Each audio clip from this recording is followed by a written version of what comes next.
All right. Uh, Welcome back, everyone, to this third installment of these live streams that I'm doing. If you don't already know me, my name is Samuel Evans, and today I want to talk a bit about conspiracy theories. Now, if any of you are familiar with the premise of this channel, it's centered around Austrian economics and the political philosophy of voluntarism. So, uh, you might wonder what all of this has to do with conspiracy theories. But for the past two live streams, I've been talking a lot about the Federal Reserve and how destructive it has been to the US dollar and to currencies around the world as a result. And I talked about it as if I kept using the word they, as if they were the ones behind it, or there was some shadowy group that was responsible. And what I want to propose to you today, that the group or groups that have been behind it um, are right out in the open, and it's a much simpler. There's a much simpler explanation than some grand conspiracy. That's kind of why I titled this presentation Unconspiracy, because I want to demonstrate a way that uh, what looks like a conspiracy can actually form spontaneously from uh, individuals who don't realize necessarily that they're working together toward a common goal. And that's what the subtitle is about: public choice theory and unorganized unity in politics. Public choice theory is the Public choice theory is the field of study that covers the choices of politicians and other public figures as they relate to other people, precisely because of their ability to affect a large number of people. Their actions and their motivations are given extra focus. Really, they don't have, there's nothing different about the way they make decisions than the way we make decisions. But their incentives are different, usually, because they find themselves in very unique situations, and their incentives and their decisions are also much more widely important than our relatively small decisions that we have to make on a more daily basis. So if we go into the first slide here, we have common conspiracy theories. So what are some common conspiracy theories that we might um, give me a moment. We're suffering some technical difficulties. Harper, I can hear myself. Okay, we can go back. Alright, so some common conspiracy theories that have floated around for uh, many years. We have things like so-called inside job killings, like JFK. There are very famous conspiracy theories floating around about how he was killed by the CIA, or maybe there was a second shooter, or uh, all the evidence that was destroyed or hidden away.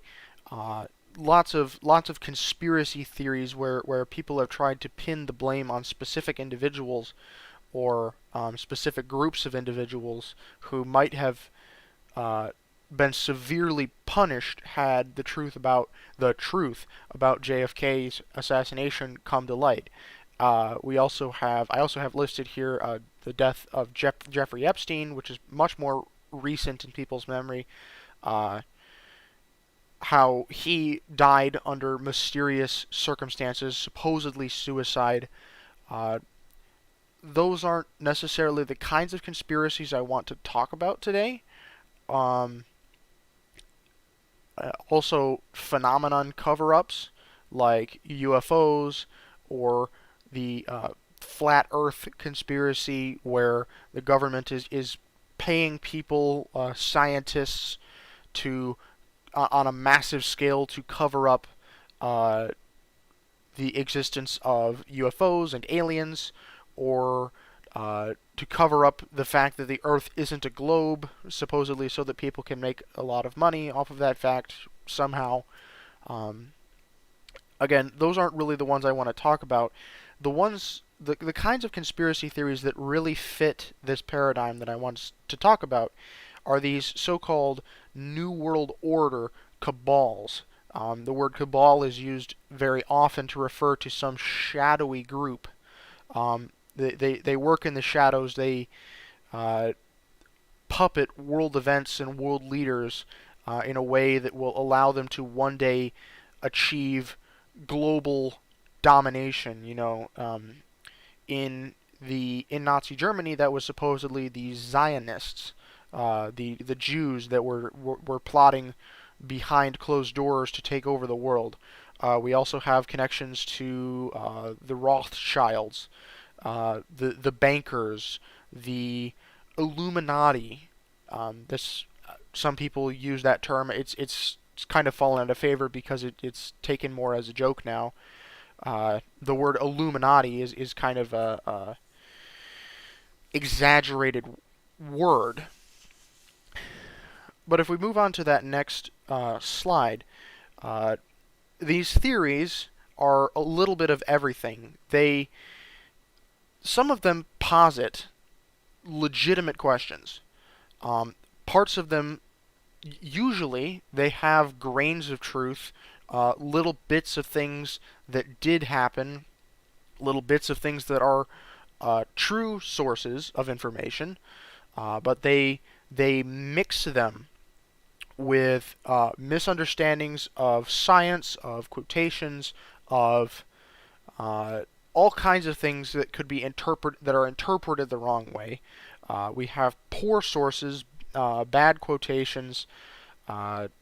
Sometimes people simply speculate and use that as a basis to form an entire conspiracy theory. We've seen that more recently with the QAnon conspiracy theory, where some shadowy figure named Q sat behind his keyboard and pretended to have vast knowledge about the deepest workings of the deep state, and he proposed that Donald Trump would be the one to bring down the system of command and control that the deep state had exerted over the rest of the world. He was a threat to that established system. And in many ways, he was a threat to established systems, but not in the way that the QAnon conspiracy theorists alleged. And even sometimes there are outright lies that form into conspiracy theories. Usually that forms itself into more cultish conspiracy theories. People who tend to isolate themselves, like we saw with the Waco cultists in the that I won't get into the mess of history that was the Waco siege, but a lot of their the cultish things that they were practicing originated from the outright manipulation of their leader, David Koresh.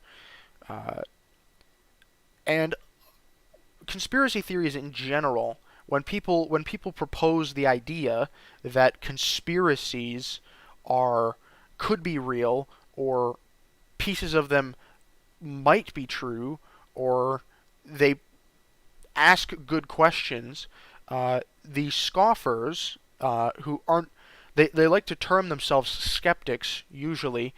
Everybody likes to term themselves a skeptic, but in the subject of conspiracy theories, we very rarely actually see true skepticism, because you have, on the one hand, a camp of people who scoff, and they just dismiss it. They dismiss it all as hogwash. And like I said, many conspiracy theories do propose legitimate unanswered questions, or at the very least, they reveal misunderstandings from their proponents about uh, things that don't really warrant a conspiracy to begin with. The scoffers, though, they don't really see that nuance. They just say, that's too complicated of an explanation, that can't be true. Um, and then you also have on the other side of that, true believers, people who eat it up, who uh, take all of it as gospel just because there's this little piece that must be true, and they get started on the chain of logic, and in their amazement and their disbelief that this massive fact could really be true, they miss the tiny inconsistencies, the logical errors that cause them to stray wildly from something that would be more logical. And so, really, both camps of people who react to conspiracy theories in this way are leading themselves astray. But when I studied economics, well, really, I'm actually in the process. I'm learning every day more about economics. But when I began studying economics, I gained a perspective about conspiracy theories in general that I want to share with you today, and that is, what if I told you, and I'm using that as a reference to the Matrix. You know, I'm about to red pill you, so get ready. What if I told you there is another way?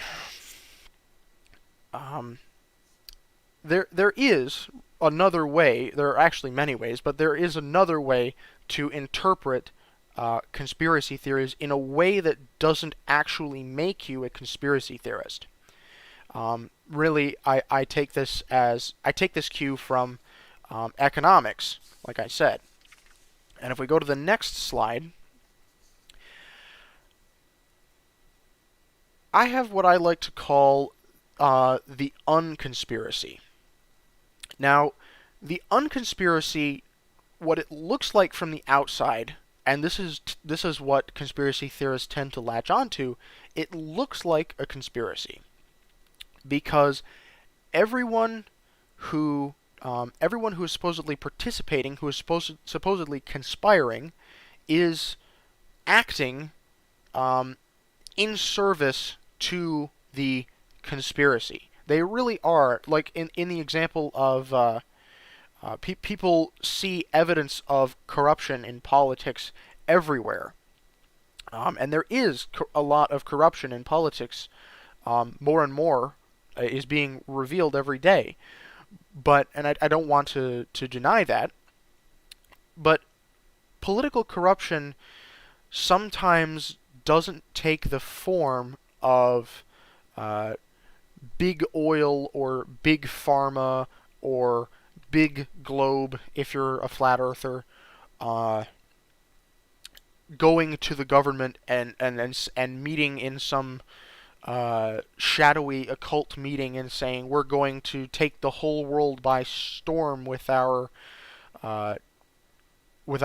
deception. That sort of conspiracy, that sort of grand conspiracy, is utterly unbelievable. And even just, I mean, think about historical examples of conspiracies and how quickly they fell. Think about, for example, Watergate. The men who were principally behind Watergate were, and they included President Nixon. You know, one of the most, if not the most, untouchable men on the planet. He had practically everything in the United States and some abroad at his beck and call. He could have done anything he wanted to prevent himself from being caught out. And he had a very tight circle of close associates who knew only really bits and pieces about what had gone on during the Watergate scandal. But that conspiracy, and it really was a conspiracy. That's a historical fact. There really was conspiracy between individuals. It fell apart in weeks. Again, the most powerful men on the planet could not maintain a conspiracy for more than a few weeks. And that's really, to me, what disproves the vast majority of these so-called worldwide conspiracies. Because all it takes is one person to come out and say, I think what they are trying to pressure me into doing is not right, or what I have done voluntarily I now regret, and I find that it is not right. And even if they silence one person, it takes just one person to come out, and then 2 people, and 3 people, and 5 people, and 10 people, because they hear about each other, they all know each other. If they're in the conspiracy, they've communicated at least to some degree, or they have some means of identifying who's in the conspiracy and who isn't, so that they don't let information slip. So that when the conspiracy starts to fall, even just by a little bit, it tends to collapse dramatically. We see that all over. So worldwide conspiracies of the type that are secret are not possible. Flatly impossible. So go ahead and click again. Does that have the Razor quote up there? Okay, so I have this quote: "Never attribute to malice what is adequately explained by stupidity." It's a bit of a harsh quote, bit of a crass quote, but it's so-called Hanlon's razor, which may be a corruption of Heinlein, the author Robert Heinlein, because he wrote in Starship Troopers a quote with a very similar sentiment. But what it essentially posits is that if you can explain, or what it has to do with conspiracy theories, if you can explain a phenomenon amongst people, if you can explain it by stupidity, by incentives that are bad, then by all means you should adopt the bad incentives explanation and abandon altogether the idea of some worldwide malicious group. It's a lot easier to say that politicians are stupid than to say that politicians are malicious. Malicious politicians exist in many parts of the world, but they don't normally have friends because they are malicious and they seek their own. And people who seek their own don't make very many friends. So it's very difficult to create a conspiracy. Go ahead and click again, get those other bullet points up there. The Federal Reserve, and this is how I'm going to tie it back into the other 2 lectures. The Federal Reserve has been systematically devaluing the dollar as a de facto part of its policy since its inception. But is this a part of some conspiracy? A conspiracy in the traditional sense that there are bankers twiddling their thumbs and whispering to each other about how they're going to be billions of dollars richer and we're all going to be billions of dollars poorer? Are they in cahoots? It's a lot easier to say no, but we can still explain the behavior by looking at their incentives.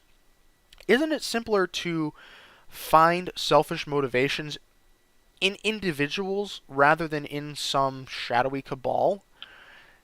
Individuals, and I'm going to explain more into this, but if there's anything you learn from studying economics or watching my presentations, let it be this: spontaneous order is possible. Spontaneous order, let me show you what I mean. Go ahead and go to the next slide.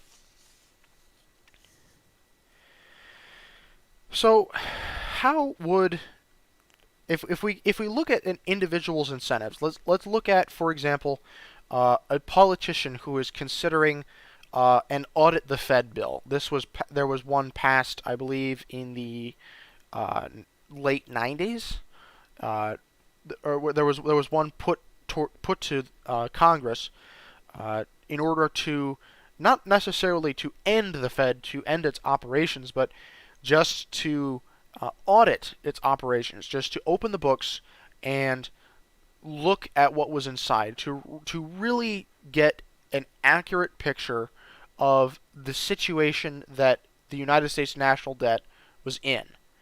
And it was in a much better position in the late 90s, I'll tell you that. But it was still in a pretty bad position. And actually, to this day, we do not know exactly how much the United States is in debt, because there are various instruments, various types of bonds that are very difficult to track ownership. They tend to filter out into these bonds tend to filter out into foreign markets, and they're very difficult to track there because of reporting lag between various countries. It's difficult to track them as accurately as we do domestically. We don't actually know how much debt the United States is in. We have a lot of good estimates, but we don't know. So, if you, for example, were a politician considering whether to audit the Fed, we would have to look at your individual incentives. Not necessarily that is to differentiate from the group incentives. Now, Congress as a whole, if they were to gather together and try to make a decision that was best for the group, they might come to a different conclusion than each individual would decide to do. So Congress knows, it's undeniable at this point, Congress knows that we have a massive debt problem. And we are going to have to take extremely drastic steps in order to solve it. But each individual congressman and congresswoman who has constituents who are going to consider in a few years whether they're going to get reelected, each individual congressman and congresswoman has a very different agenda than Congress as a whole, and the American people as a whole. This is sort of where we get the idea that politicians are sleazy, or they don't care about the American people. That's where a lot of people get disgruntled, and that's because of this disconnect in incentives. Politicians want to promise as much pork to their constituents as they can. And in order to do that, they have to print more money, and they have to take on more debt. But that's only going to exacerbate the debt problem. That's only going to increase the amount of interest we have to pay on the national debt. And that's going to cause the next group of congressmen and congresswomen to have to pay, to put more money aside for these interest payments. And as a result, that's going to cause them either to raise taxes, or to try to lower the interest rate in some way, or to monetize the debt, to print more money in order to pay back the debt, which ultimately ends up lowering the interest rate. But those are regarded as different policy objectives by the Federal Reserve. So we see that a group of people can have a very different set of objectives, very different set of incentives than the individuals that compose it. Also consider, I had a different example pulled up, or I had that prepared. Imagine that, for example, that the wife in a family is preparing uh, a meal for her family. She's about to bring it out when she smells it burning, and she panics. She doesn't check in the oven, but she panics, and she turns off the oven, she runs out the door, and she says, "I'm going to go pick up pizza because dinner is undoubtedly a disaster. I don't even want to look at it." And she runs out the door. And she's getting in the car to go pick up pizza, and the rest of the family goes into the kitchen to check the dinner that they were about to prepare, or they're about to consume, and it turns out that there was only a little bit of food that had spilled in the bottom of the oven that was burning, and that was what was causing the problem.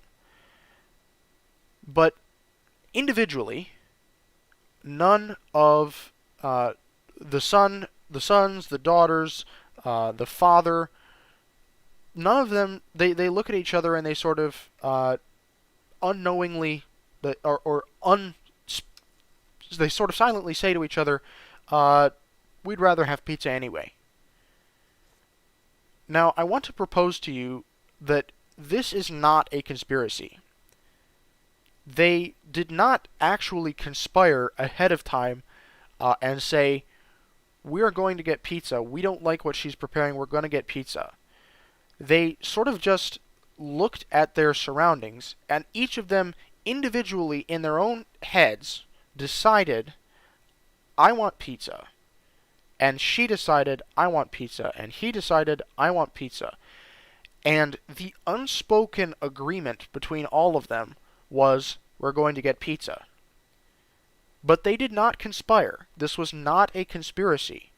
Individual incentives led to a disconnect from group incentives, which obviously would be to eat the food that they were preparing so that they wouldn't waste it, or have to eat reheated leftovers later. So individual incentives, even in this somewhat contrived example, can go against group incentives. And that looks like, from the outside, a conspiracy, because you have people that are, you do have an identifiable group of people who are acting in concert to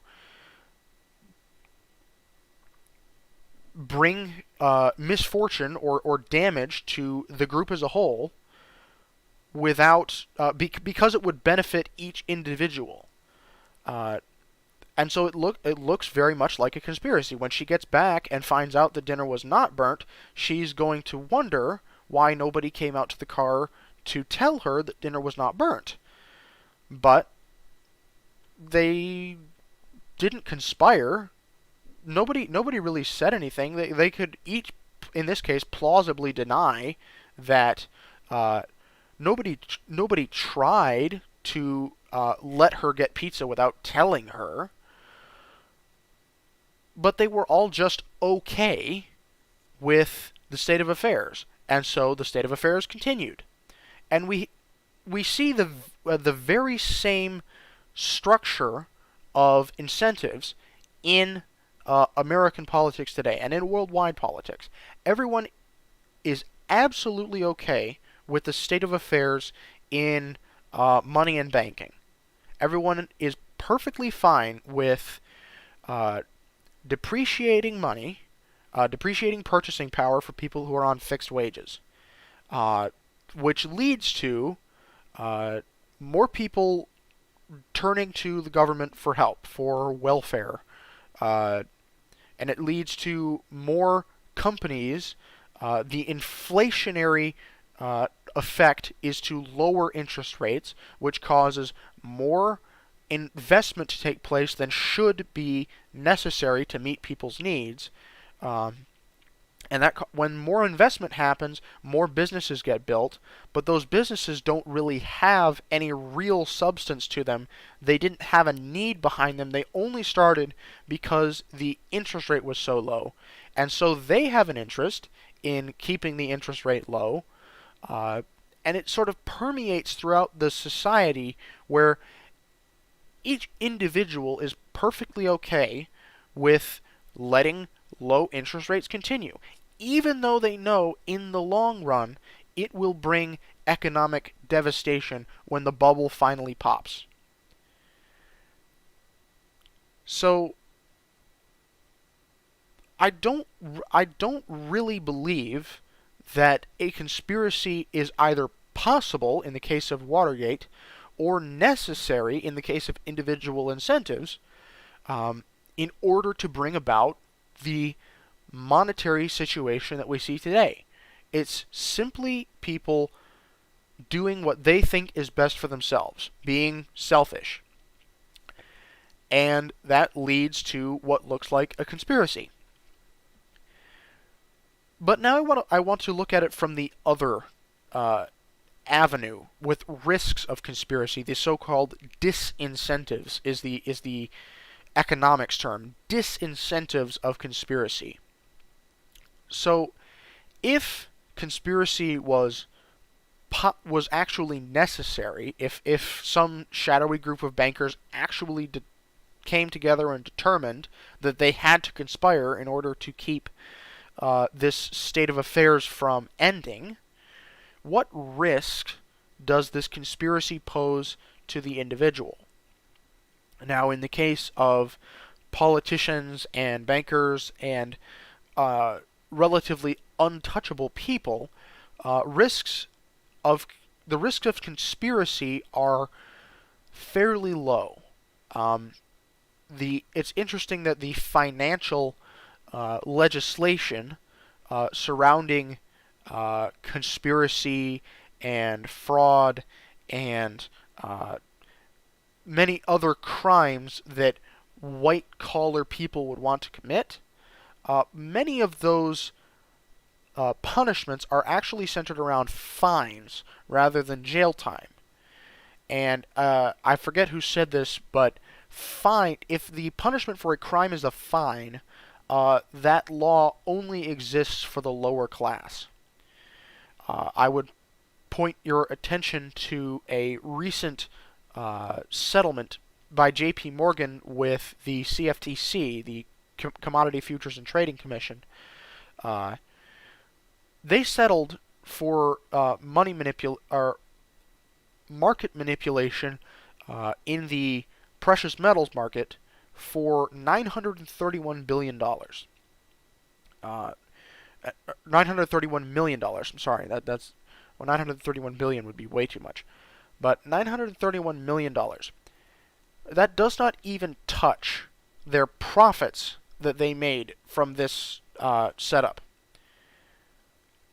Now, taking that as a model for the vast majority of interactions where the law and financiers meet, do you really think that bankers are going to be scared of a little fine, a little slap on the wrist that they might not even notice, when they have so much to gain? They have such an empire that they can produce. The risk of conspiracy to the individual would be more prevalent in politics, such as in the Watergate scandal. There was a very real effect of when this conspiracy came to light. The reputations of those politicians was irreparably tarnished. Nixon actually resigned from office, and he never became president again. He couldn't because the scandal had tarnished his reputation so greatly. And so the risks of conspiracy are more prevalent in politics than in finance. But what risks does the individual pose to the conspiracy? That's another question. That's something I sort of brought up in terms of the flat Earth conspiracy, where each individual has the ability to pose a threat to the conspiracy as a whole. Now, if an individual speaks out about a particular state of affairs that they don't like, if they become a whistleblower, then all of the other members of the conspiracy uh, face a detriment as a result of that. So conspiracies that are large, in conspiracies that are large, this happens more frequently, either because people intentionally try to leave the conspiracy, or because people just have poor operational security and they let information slip.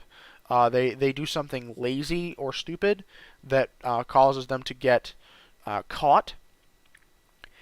And individuals pose risks to the conspiracy that this has more relevance in finance, because traders who are partaking in fraudulent trades uh, tend to have they have to use uh, roundabout language in order to refer to the conspiracy. We actually have, from this settlement that J.P. Morgan uh, that J.P. Morgan settled with, there were court documents that were released, and they contain hundreds and hundreds of pages of chat logs between uh, not only J.P. Morgan traders, but also Deutsche Bank, UBS, even I believe Wells Fargo. Many other banks were in on this precious metals manipulation.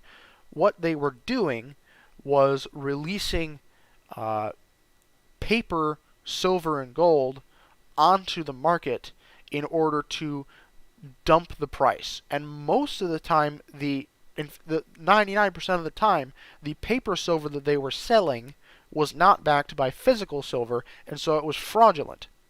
But the effect of that was, obviously, we know when supply increases and demand stays the same, the price is going to fall. That's supply and demand economics. So when they artificially increase the price, or artificially increase the supply of paper silver, they artificially decrease the price.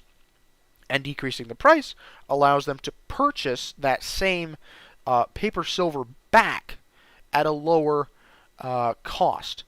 And so they internally, they have a good, they know when they are going to begin this dump.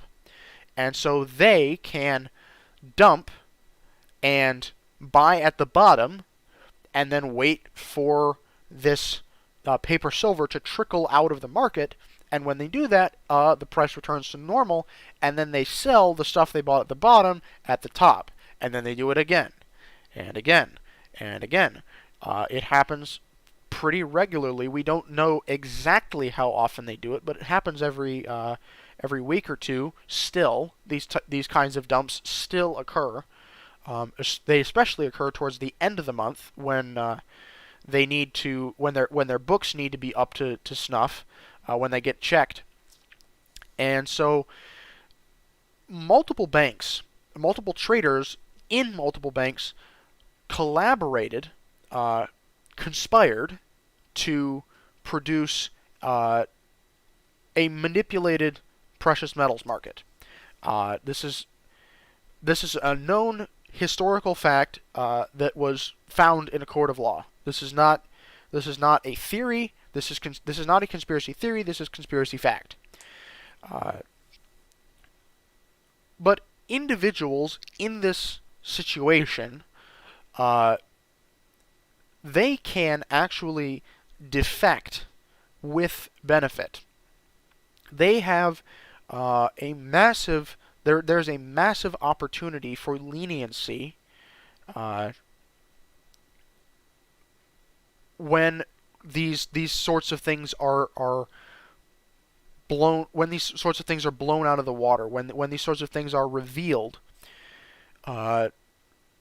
Individuals in the conspiracy, if they report on their co-conspirators, they have the possibility of escaping those fines. They have the possibility of keeping the profits that they have acquired. And so there's always this, and that's another reason they kind of have to use roundabout language when they talk to each other over these text chats, because if their supervisors or someone else uh, who might be responsible for their actions catches wind of it, uh, they become then a potential defector. They become the uh, the way that the conspiracy gets revealed, and so they have to hide it. They would, instead of using terms like "I'm going to dump silver," they would say things like "I'm going to have to get the bulldozer out on silver today."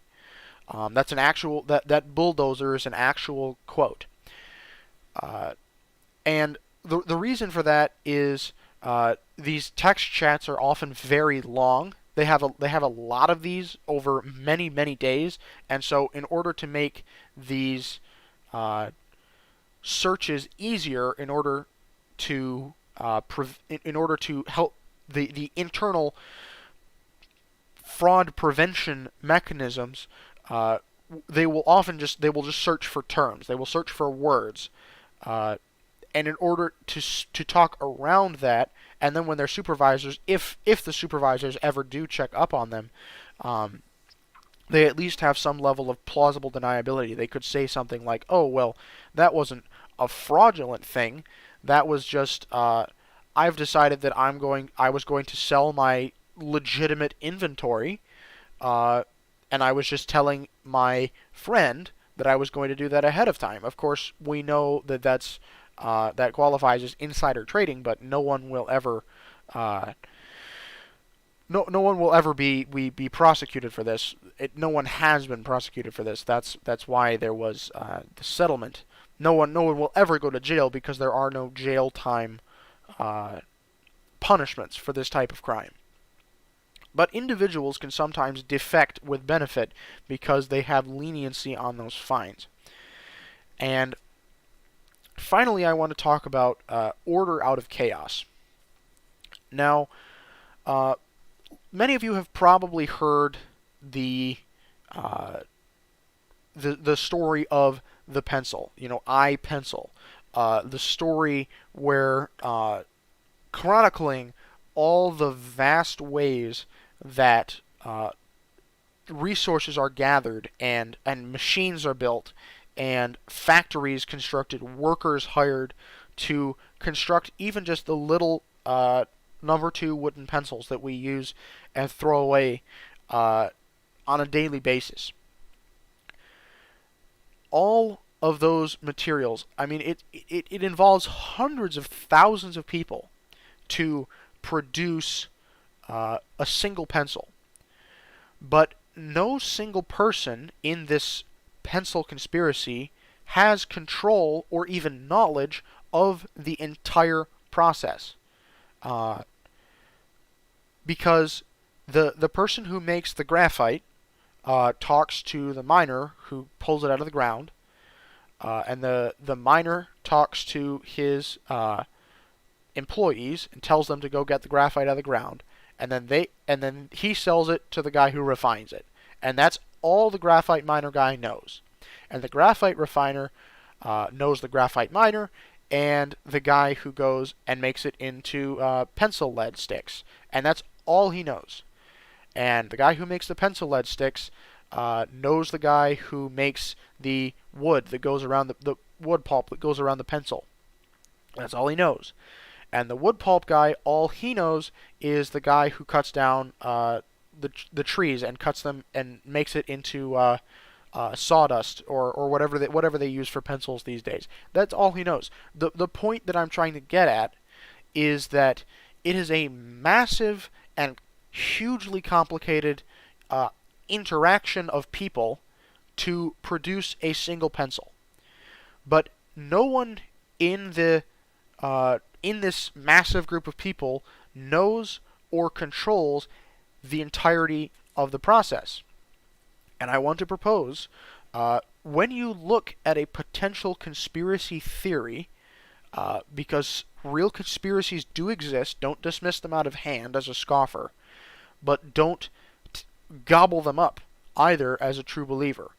Instead, before you come to that point, before you determine that conspiracy is the only possible motivation, look at what I've presented to you today. Look at the so-called, what I like to call the Unconspiracy. Try to figure out what are the incentives of the people who I see as bringing about this state of affairs. And if you want to rectify that state of affairs, how can you change their incentives? How can you write to your representatives and say, you need to take a stand on this, or I'll never vote for you, and these people that I know will never vote for you? How can you tell other people to that's part of the reason why I've talked to you so much to start with about sound money, is because I want to bring a change to the incentives of the people in power to move back to sound money. When we, as a large group of people, move back to sound money without even making political demands, without being loud about it, if we just silently reject the dollar and move to sound money, which is going to be founded on either gold or silver, maybe crypto in the future, we'll see about that,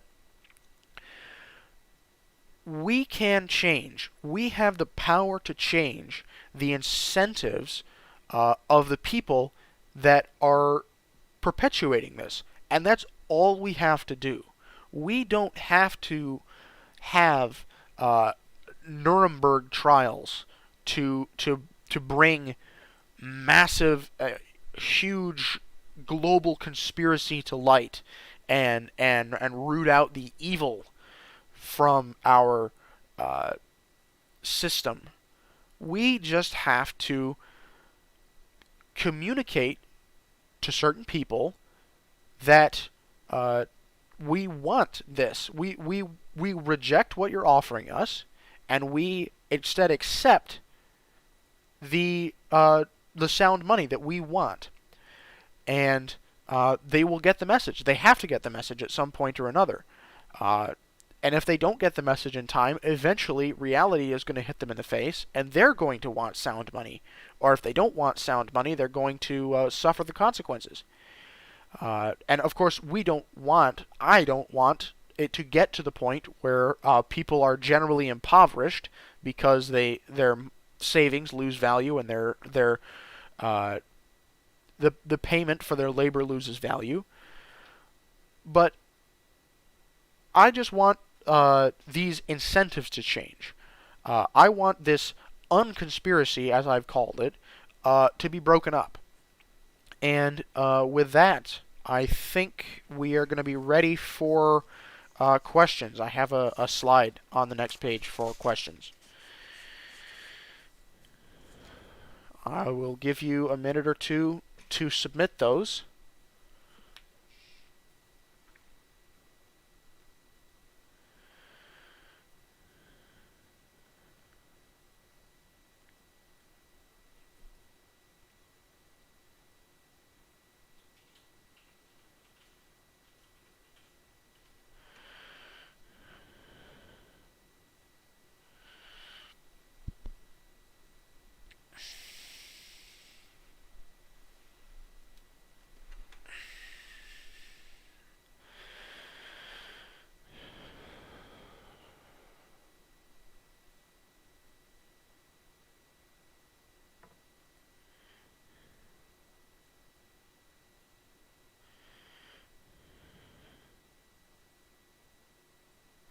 Oh, yes. And as well, just as a side note, I guess at this point, the reason I wore this shirt, "End All the Wars," there's also a very similar unconspiracy going on surrounding the war on drugs and the war on terror, the endless wars in Afghanistan and Iraq and all those other places. I don't know if people in the audience realize this, but there are people, there are 18-year-old kids going out to the war in Afghanistan right now who are training for a war that started before they were born. Just let that sink in. But there is obviously, if it's been going on for 20 years at this point, there has got to be some kind of incentive that is provoking this thing to go on. And there is, to some degree, a conspiracy and to some degree an unconspiracy, where uh,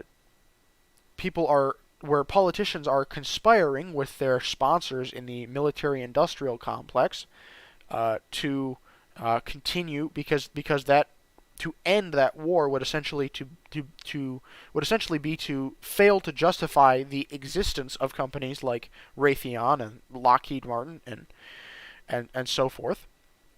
And so to that degree, there is corruption and there is conspiracy. But also there is an unconspiracy, because a lot of people who are in the military-industrial complex, people who are in the United States military, who receive great pay, generous pensions, etc., even though they might not, even though they might not like the war on terror in an intellectual level, they have the incentives to. There is an incentive there to not want their own job to end, which of course is the war. Their job is war, and so that whole voting block of active duty military is they're going to go out to vote if they find out that there's a politician that wants to end the war. They're going to go out and vote, and they're going to vote that person out. So there are incentives that don't require a conspiracy, but there also are certain elements of conspiracy as well. So the unconspiracy doesn't disprove the existence of a conspiracy, and the conspiracy doesn't disprove the existence of an unconspiracy. They work hand in hand. They work together to accomplish the same goal. But there is also, in that sense, other there are many other similar situations in American politics. Did we have any questions yet? Okay, seeing no questions, I think we're gonna just about wrap it up for the night. It has been a pleasure speaking to you all. I guess I was hoping for a bit more audience participation today, but we're not. I wasn't speaking with you. I was speaking to you. Thank you very much for tuning in. I just hope that today my perspective was valid. You thought was valid enough to apply it to your everyday lives. If you've ever been convinced by a conspiracy theory, keep in mind that some elements of it could also be explained in much more, if not benign, but much less conspiratorial ways. And that's what I like to call the unconspiracy, simply the incentives of individuals involved. Very real, but not conspiratorial. Thank you very much for your time, and have a good rest of your day. I will see you next Saturday at 8 p.m.